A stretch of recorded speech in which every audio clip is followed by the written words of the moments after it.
Muy bien, estamos nuevamente en el aire, hemos escuchado parte del flash informativo y ahora a continuación, siendo las 11:04, vamos a tener una linda entrevista con la doctora Alicia Mazzarini. Alicia Mazzarini, ella es doctora en ciencias biológicas, ella es profesora de la Universidad de Buenos Aires, integrante de la Unión de Científicos Comprometidos con la Sociedad y el Ambiente de América Latina. ¿Es así, doctora Alicia? Muy buenos días. Buenos días, Raúl. ¿Qué tal? Sí, así es. Buen día, muchas gracias por haberse comunicado. Y bueno, es muy interesante los temas con los cuales queríamos hablar con usted. Entre ellos, hablamos de un tema que es la campaña Basta de Venenos. Me gustaría que usted pueda explayarse, contar un poquito a la audiencia en qué consta esto. Y bueno, la escuchamos con suma atención. Bueno, cómo no, y gracias por este espacio. Bueno, esta campaña apunta a darle visibilidad a una problemática que nos atraviesa a todos, aunque muchos, especialmente en las ciudades, no están conscientes de esta cuestión, que tiene que ver con el uso extensivo de agrotóxicos en la producción agropecuaria, a partir de un paquete tecnológico que es la base del agronegocio. Un agronegocio que no produce alimentos, sino que produce commodities para la exportación y que ha avanzado desde el año 96, cuando se aprueba la soja transgénica, de manera exponencial sobre otras maneras de producir, sobre otras actividades agrícolas como la ganadería, los tambos, la fruticultura, reemplazando a su vez también ecosistemas, ¿no? Destruyendo y desplazando ecosistemas naturales. Y todo esto acompañado de una gran cantidad, un uso exponencial, un aumento exponencial del uso de agrotóxicos, principalmente glifosato, pero también muchos otros agrotóxicos. Y esto sin duda está afectando gravemente la salud de las poblaciones rurales, pero también la salud de las poblaciones urbanas. Aunque no lo veamos, el veneno está aquí, porque estos venenos se desplazan en el ambiente a través del agua, del aire, de los alimentos, y la campaña, digamos, se propuso darle visibilidad a esto, porque algunas personalidades famosas que colaboraron con una muestra de orina mostraban que se detectó en un laboratorio especializado glifosato y algún otro veneno en la orina. Sí, Personas que casualmente. viven en ambientes urbanos. Claro, yo casualmente le iba a consultar porque estaba leyendo la información de la metodología para hacer el laboratorio, con el cual después obtenían este resultado, y que bastaba ya con la muestra de orina, que cómo esto ha ido creciendo y la falta de información que tenemos. Por eso es tan importante que se conozca esta situación. Sí, así es. El tema es que hay muchas publicaciones científicas ya, muchas, que demuestran esto, ¿no es cierto? Que estos venenos están en la orina, en la sangre, en la leche materna, y también en modelos animales está demostrado sus daños, los daños que producen, aumento de muchas enfermedades crónicas como el cáncer, como problemas de tiroides, como problemas reproductivos, malformaciones, en fin, abortos espontáneos. Hay muchísima información al respecto, pero bueno, quizás la presencia de estas personalidades famosas que se solidarizaron con la causa abre los ojos de mucha gente que en las ciudades no se hacen cargo, no están conscientes o no están informadas también, porque los medios hegemónicos no informan de estas cuestiones, de que todos seguramente tenemos venenos en el cuerpo, porque es imposible que no sea así. Si están en el aire, en el agua, en los alimentos, los tenemos en el cuerpo, ¿no? Claro, claro. Yo le quería preguntar como para dejar bien destacado, porque es un tema tan importante y reitero, poco difundido, en el cual a lo mejor centralizarlo en tres aspectos. ¿Por qué debemos decir o decimos de que es importante esta campaña para destacarlo, no? Ahí usted ya lo estuvo resumiendo, pero para volver a repetirlo, porque la verdad que son datos tan interesantes y vuelvo a reiterar, poco difundidos. ¿Por qué decimos que tiene que ser importante el tema de la campaña? Sí, poco difundidos porque hay muchos intereses, digamos, económicos Claro. para ocultarlo, ¿no?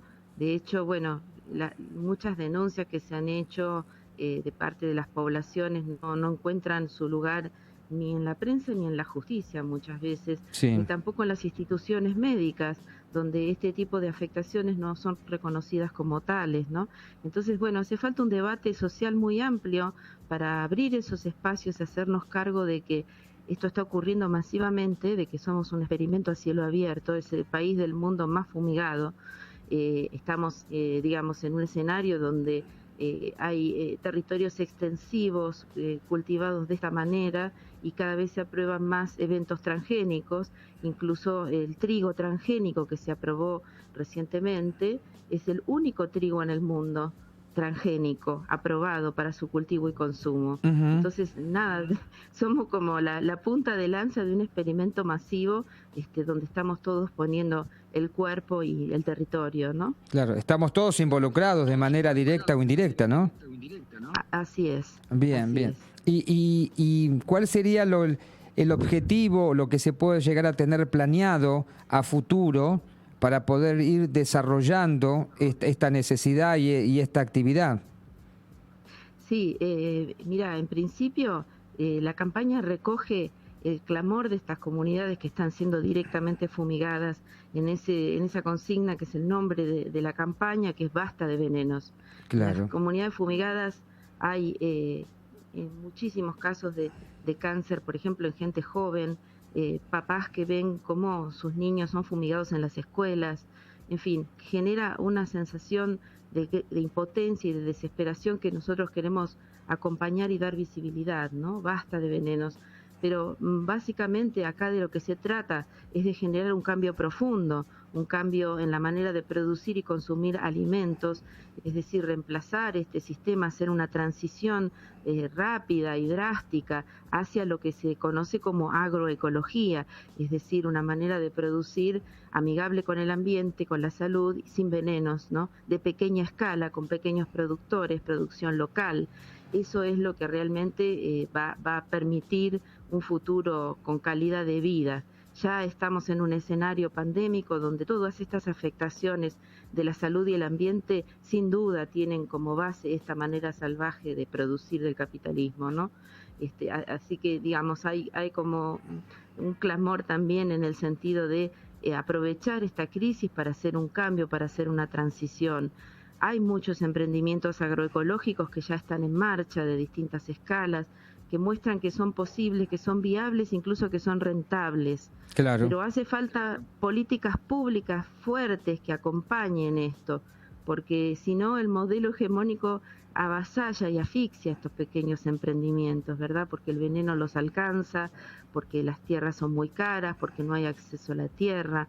Entonces, las políticas públicas debieran ir claramente en esa dirección. Eso no está ocurriendo. Claro. También la campaña apunta a eso, porque eso es un trabajo que hay que hacer de concientización para que la población reclame esto, ¿no? Claro, la verdad que la campaña, por lo que usted dice, es información y educación, entonces. Sí, es una campaña didáctica también, además de los videos con las personalidades famosas y con los vecinos de las comunidades que dan su testimonio, incluye un video que dura 4 minutos, donde es un video animado, donde se explica todos los pasos por los cuales los venenos llegan a nuestros cuerpos, ¿no? Cómo están en la lluvia, cómo penetran en el suelo, a las napas de agua que alimentan los pozos, cómo se desplazan a través del viento, en fin, todo ese ciclo que hacen los venenos en el ambiente está explicado en ese video y ya muchos docentes nos han dicho que los van a emplear en sus clases. Necesitamos que esta discusión esté en las aulas también, ¿no? Claro. Así que sí, sabemos que no es un trabajo de corto plazo, que es un cambio cultural también, pero sobre todo es un cambio político, es un cambio que tiene que ver con los modos de producir y consumir, ¿no? Bueno, sería interesante para dar una mayor explicación a la audiencia, al público general, esos videos, esa información. Cuando ustedes lo tengan, pueden enviarnos y nosotros podemos llegar a difundirlos de alguna manera y que se sepa más claramente a los tiempos de qué se trata esta campaña con los detalles y la parte más informativa que esto tenga, ¿no le parece? Sí, cómo no, está preparado un kit de prensa para que esto se pueda difundir y donde se incluye incluso una carpeta de publicaciones científicas, que son cientos de publicaciones científicas para quien quiera ir a fondo en la información. Y este video también hace referencia a todas las citas científicas de todos los trabajos publicados de cada una de las afirmaciones que hacemos. Bien. Porque como resultado del impacto que ha tenido esta campaña, que ha sido muy fuerte, quienes están, digamos, llenándose los bolsillos con este modelo, han reaccionado y han salido a decir en los medios hegemónicos que estábamos generando miedo y de manera infundada. Y bueno, eso realmente es una falacia porque hay infinitos testimonios, infinitas publicaciones que avalan lo que estamos diciendo y están a disposición de cualquier ciudadano o ciudadana que así lo requiera, ¿no? Bien, está bueno que usted diga que está a disposición para, como decíamos anteriormente, que la audiencia pueda tener una información siempre más clara. Y de lo que decimos, es información y es educación. Realmente valoramos muchísimo esta comunicación porque realmente se desconocen a veces muchos aspectos y es tan importante poder llevar de la manera más clara posible la información siempre a la audiencia.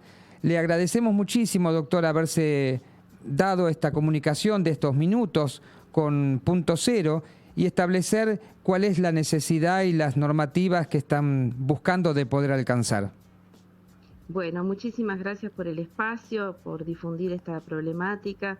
Así que, bueno, seguimos en contacto y le hago llegar esta información. ¿Cómo no? ¿Cómo no? Le agradecemos muchísimo esta comunicación. Buenos días. Muy buenos días. Bueno, hemos tenido una muy linda charla realmente, temas que desconocíamos realmente. Y bueno, ahora necesitamos seguir avanzando. Esta charla con la doctora Alicia Mazzarini, doctora en Ciencias Biológicas, profesora de la Universidad de Buenos Aires. Y realmente un tema muy, muy especial. Ahora a continuación vamos a ver si nos podemos comunicar con nuestro columnista. Vamos a hablar de economía, el punto que necesitamos saber, que no podemos abstraernos. Y bueno, seguramente nuestro columnista Alejandro Nava ya estará listo para comentarnos algunos puntos que teníamos pensado charlar en la mañana de hoy en Punto Cero. ¿Es así, Alejandro? Sí, ¿qué tal? Buenos días, Raúl, y buenos días a toda la oyentada del noticiero. Muy bien. Estaba escuchando muy atentamente la entrevista de recién y, bueno, traemos algunos puntos que son salientes, algo fresquito, es el tema de presupuesto para el año 2022, presupuesto de gobierno. Sí. Que un poco lo que representa el presupuesto, la ley de presupuesto, es cuáles van a ser las políticas del gobierno nacional en lo que se refiere a economía, qué es lo que espera para el año 2022 y es un poco la hoja de ruta que debería seguir todo empresario o todo aquel que está en la economía para ver cómo va a ser el año 2022 que se avecina. Claro.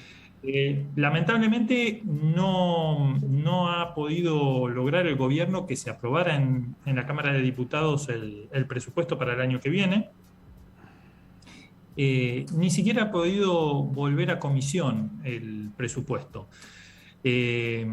Esto en sí representa más que nada una derrota a nivel político, no haber podido lograr los votos necesarios para el consenso político que se necesita para aprobar este presupuesto para el año 2022.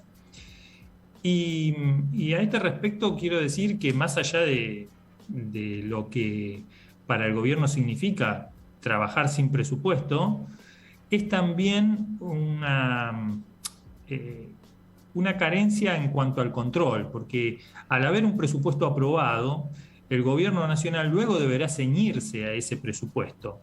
El hecho de no tener presupuesto es como que deja librado a el criterio del gobierno en qué va a destinar los gastos, y puede esto llegar a ser más caótico, ¿no? Claro. Digamos, no tener una hoja de ruta, no saber cuánto se va a destinar a educación, cuánto se va a destinar a obra pública. Si bien sabemos que en el presupuesto de educación ha disminuido en términos reales en el último año, lo cual no habla muy bien de las políticas de gobierno. No, perdón, sería el punto que más tendríamos que atacar, ¿no es cierto? Porque la única manera de que crezca el país es con educación. Pero con respecto al conteo de los votos que estabas diciendo, sí, ya se definió, porque hasta muy tempranito todavía se estaban ahí la pulseada y no se sabía. Ya se produjo la votación. Bien. El gobierno no logró reunir los 132 votos necesarios, perdió la votación 131 a 121, sí, mal no recuerdo, con lo cual no hay presupuesto aprobado. Deberá volver a presentar un nuevo proyecto de presupuesto y deberá volver a empezar todo el tratamiento del nuevo presupuesto. Más allá de las gestiones que se hicieron a último momento y de la larga sesión, casi 22 horas, casi un día de sesión, un día entero, para tratar el presupuesto, el gobierno no pudo conseguir los 132 votos necesarios para aprobar el proyecto de presupuesto y deberá volver a empezar. Esto, como digo, es básicamente un perjuicio en el sentido de que no hay una herramienta para el gobierno para llevar adelante su gestión, claro, pero para la oposición para controlar a dónde destina el gasto de gobierno. Lo que es destacable entonces en este presupuesto que no se votó finalmente, pero que no se aprobó, perdón, se votó pero no se aprobó, es el tema de educación, que debería revisarse, al menos mantener el presupuesto del año pasado, si no se puede mejorar. Y lo que sí es destacable es la inversión en obra pública, que del 2019 a esta parte más que se duplicó. En términos del PBI pasó del 1,1 al 2,4%. Ahí creció bastante. Y también lo que cayó mucho es los servicios a deuda pública, ¿sí? La crítica fundamental de la oposición pasaba por el hecho de que no se habían contemplado los servicios a la deuda, con la deuda que se tiene con el Fondo Monetario Internacional. Sí.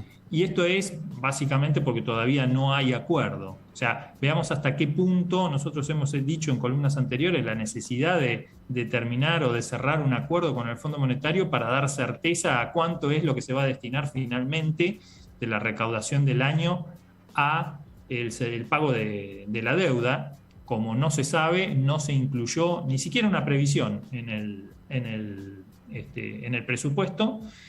Y sí es destacable que el servicio a la deuda cayó a la mitad de lo que se venía pagando en la administración anterior. Claro, porque no hay credibilidad, porque si no sabemos sobre qué estamos basados, de qué estamos hablando, y no podemos llegar a ese acuerdo, todos los organismos caen. Al margen del tema de credibilidad, que eso es... se gana o se pierde con los hechos, con las acciones de gobierno, no tenés una herramienta que te permita verificar que efectivamente el gobierno te está diciendo la verdad o te está macaneando, porque no tenés un presupuesto aprobado y no podés hacer una auditoría de cuál es la gestión. Claro. Entonces, es importante que se apruebe una ley de presupuesto, sí, más allá de las observaciones de la oposición, que para eso está, ¿no? Lógico. Digamos, la oposición está para cumplir su función de control. Es el rol de control. Sobre reglas claras. Claro, claro. Es tan importante porque es la imagen que damos a su vez hacia el exterior. Si queremos negociar algo, para negociar algo tenemos que presentar algo de base para que supuestamente nos crean en algo. Sí, efectivamente. Qué difícil, bueno, qué difícil. Y como punto, digamos así, destacable de lo que ha ocurrido en estos días, sí, el aumento a jubilados. ¿Se les da el bono? Movilidad, la ley de movilidad que fue modificada, la fórmula, sí, de ajuste de las jubilaciones. Sí. Finalmente dio resultado positivo, es decir, pudo ganarle a la inflación. Aún así, las jubilaciones, la mínima jubilación está muy por debajo de niveles aceptables o que permitan vivir con dignidad, y es por eso que el gobierno nacional ha fijado para este diciembre, para estas fiestas, un bono de 8.000 pesos para todos aquellos que cobren la jubilación mínima. Esto es muy importante, y dado que la jubilación mínima pasaría de 29.000 pesos a 37.000 pesos, todos aquellos que no cobran la mínima, pero cobran menos de 37.000 pesos, Sí. también recibirán un bono, que compense esa caída para llegar a una remuneración en el mes de diciembre de 37.000 pesos.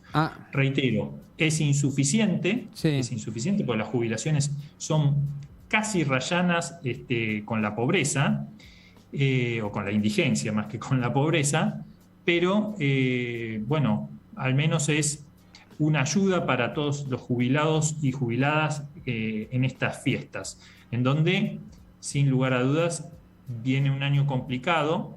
El tercer punto que quería tratar y que te mencionaba allí, Raúl, es el tema de control de precios e inflación.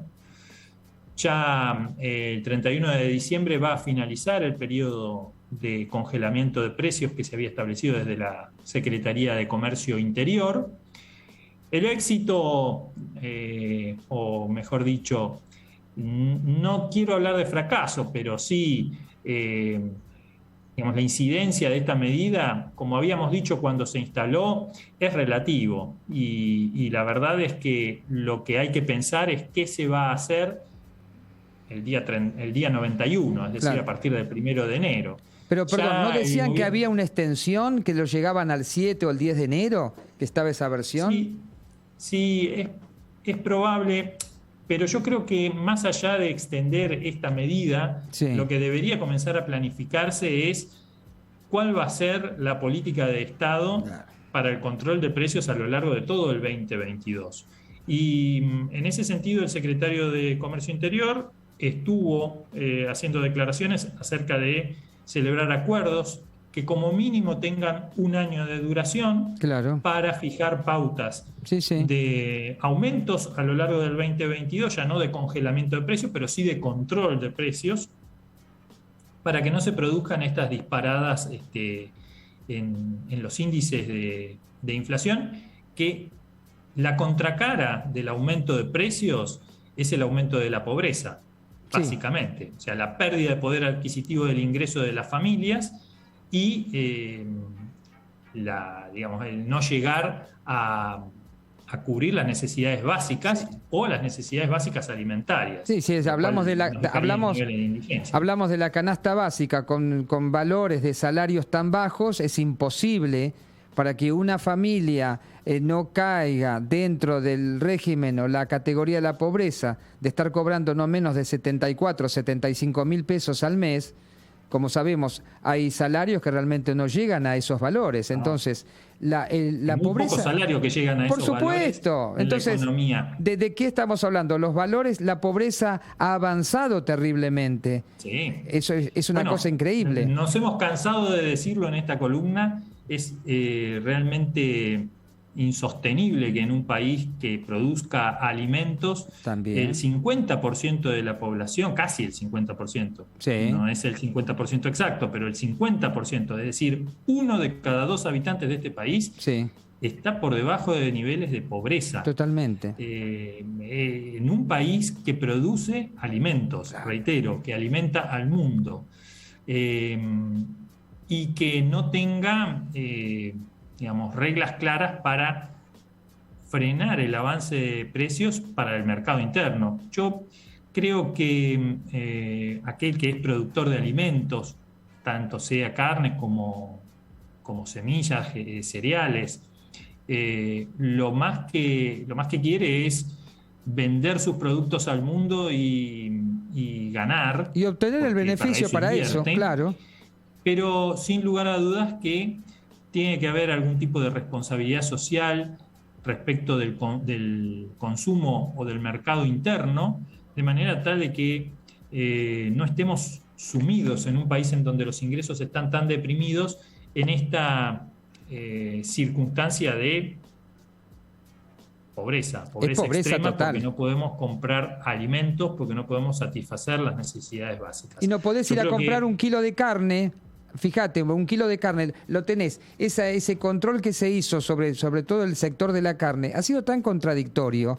Han puesto precios máximos en algunas cosas. Vas a encontrar en algún lugar, supermercado, que te ponen por temporadas, por días, un kilo de milanesas en 800 pesos. Vas a buscar y encontrás un kilo de grasa por 800 pesos. Cuando el valor normal en plaza, el corte, sea bola de lomo, cuadrada, ni hablar de nalga, te superan los 1.000 pesos. Realmente, un kilo, 1.000 pesos. ¿Qué haces? ¿Una familia cómo hace? Sí, imposible. Realmente, y el problema de la carne, digamos, tiene mucha incidencia y ha tenido mucha incidencia en lo que ha sido el índice de precios al consumidor de estos últimos 3 meses. Totalmente. En los que se midió el congelamiento de precios. Sin lugar a dudas, es uno de los responsables, el aumento de la carne, del índice de inflación. Pero más allá de eso, no existen políticas, deberían pensarse políticas a largo plazo con respecto al tema de carne, porque, por ejemplo, el ciclo ganadero, es decir, desde que un productor ganadero decide invertir en una cabeza de ganado para vender carne, sí, es de 4 años. Es decir, estamos hablando de que los precios que están surgiendo en la actualidad se proyectaron o se tuvieron en consideración hace 4 años atrás. Con lo cual, el problema actual del aumento de precios debe ir a buscarse a 4 años en el pasado. Y yo no estoy viendo políticas que favorezcan, digamos, que el próximo ciclo ganadero, es decir, de aquí a 4 años, se permita pensar en que el productor obtenga la ganancia y que los consumidores de esas carnes, tanto sea en el mercado interno como en el mercado externo, puedan pagar el precio de ese producto. Fundamentalmente, pensemos en el mercado interno.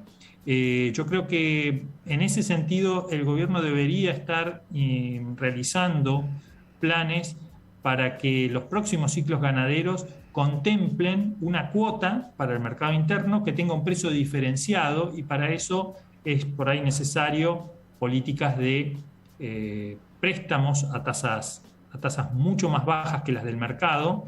Sí, muy blandas, porque realmente es imposible. Es imposible. Con tasas mucho más blandas, porque es imposible. Con un alto costo financiero sostener una industria agrícola ganadera es imposible. Es camino a la fundición total. Pensemos que el presupuesto que se presentó, que no fue aprobado, fue, entre otras cosas, criticado porque tenía una tasa de inflación, una previsión de inflación del orden del 33%. Claro.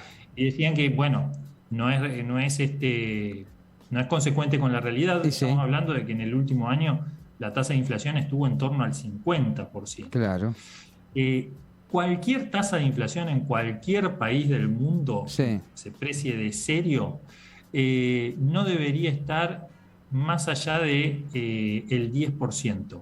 El 10% de inflación sería escandaloso. Nosotros estamos hablando de que la previsión que tiene el presupuesto, que tiene el gobierno para el año próximo, es del 33%. Y que en los últimos años nos hemos acostumbrado a estas tasas por encima del 30%. Realmente la inflación es un gran problema, el gobierno deberá atacarlo y deberá atacarlo fuertemente, y sin lugar a dudas incide en lo que es el índice de pobreza, porque devalúa a los ingresos de los asalariados, y esto impide que puedan satisfacer sus necesidades básicas. Como que es tremendo, tremendo. Alejandro, perdón, ¿te puedo hacer una consulta? Tengo una consulta de un oyente que me está diciendo, en base al punto anterior que hablamos del tema de los aumentos, bonos jubilados y pensiones y demás, si para las personas que tienen pensión no contributiva, ¿es para aquellas personas con discapacidad también los aumentos que llegan de estos bonos y demás? Sí, en principio, a ver, para las pensiones no contributivas, el Estado está pensando también en aumentos. Estos aumentos son para los jubilados. Ajá. Hablamos de aumentos para jubilados que posean una única jubilación mínima. Claro. Aquellos que cobran jubilación mínima y pensión ya no estarían contemplados dentro de estos ingresos porque poseen dos ingresos. Claro, ¿sí? Y ya no los cuentan. Y para aquellos que perciben una jubilación que no es la mínima, pero sí está por debajo de 37.000 pesos, a ellos también les va a corresponder el alcance. Un bono, ya no de 8.000 pesos, sino de un porcentaje menor, para superar esos 37.000 pesos y que ningún jubilado cobre menos que la mínima. En definitiva, vamos a estar todos, nosotros, los jubilados, los pobres viejos y aquellos que seguimos trabajando, sumergidos en esta queridísima pobreza, si no hacemos algo de forma urgente. Sí, es fundamental, y lo hemos hablado acá con Diego en varias oportunidades, que el gobierno tome cartas en el asunto de el ataque de la inflación. Totalmente, es la única manera de poder cortar esto. La verdad es un tema tan atrapante que nos quedaríamos hablando toda una mañana, y a lo mejor de esa charla lograríamos que alguien nos escuche y llegue la solución. Pero como vos sabés que los tiempos son tan tiranos que nos corren, nos tenemos que ir. Así que bueno, será para la próxima, y has hecho un resumen fabuloso, riquísimo, y esperemos que todo esto llegue a la audiencia y que alguna vez podamos hablar que estos índices sean distintos. Bueno, te agradezco, Raúl. Déjame saludar a Nahuel, que me ha coordinado todo de manera estupenda. Te felicito realmente por la conducción del noticiero, y un saludo al vago de Junín que debe estar disfrutando en alguna sala de alguna película que ya criticará. Y bueno, para eso decimos, ¿cómo se levanta el país? Con cultura y con trabajo. Es así, no nos queda otra. Alejandro, no nos queda otra. Muchas gracias por tu riquísima charla en el día de hoy en el noticiero. Hasta luego. Hasta luego. Bueno, hemos tenido una hermosa charla con Alejandro Nava. Hemos tocado 3 puntos fundamentales que son los puntos sobresalientes de esta semana. Siendo las 11:37, vamos a avanzar, vamos a pedirle a nuestros operadores, vamos a la tanda, algunas musiquitas, algún flash informativo, los últimos del día, y volvemos con los puntos finales del noticiero.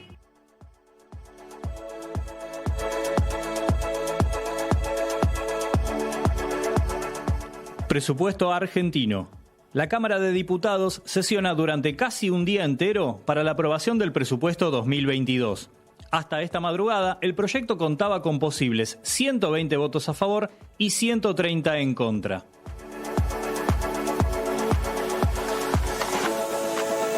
Decidir por los demás. El gobernador de Chubut, Mariano Arcioni, promulgó la ley de zonificación de la actividad minera pese a los reclamos de la sociedad y los informes medioambientales. Por este motivo, se realizaron diversas marchas y protestas en la provincia.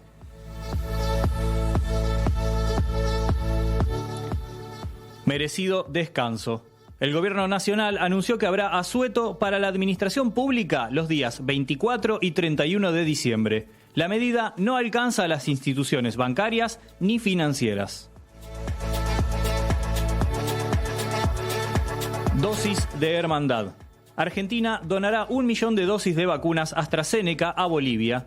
El país cuenta con 9.231.661 dosis aplicadas, mientras que Argentina contabiliza 72.812.317. Supercampeón de reserva. Boca Juniors goleó 3-0 a Sarmiento en la final de la Copa de Campeones de Reserva. Ambos fueron los ganadores de la competencia en la temporada. El 1 por ser el 1. Los seleccionados de fútbol masculinos de Argentina e Italia jugarán el 1 de junio la finalísima entre los campeones continentales. Italia ganó la Euro y nuestro combinado nacional la Copa América.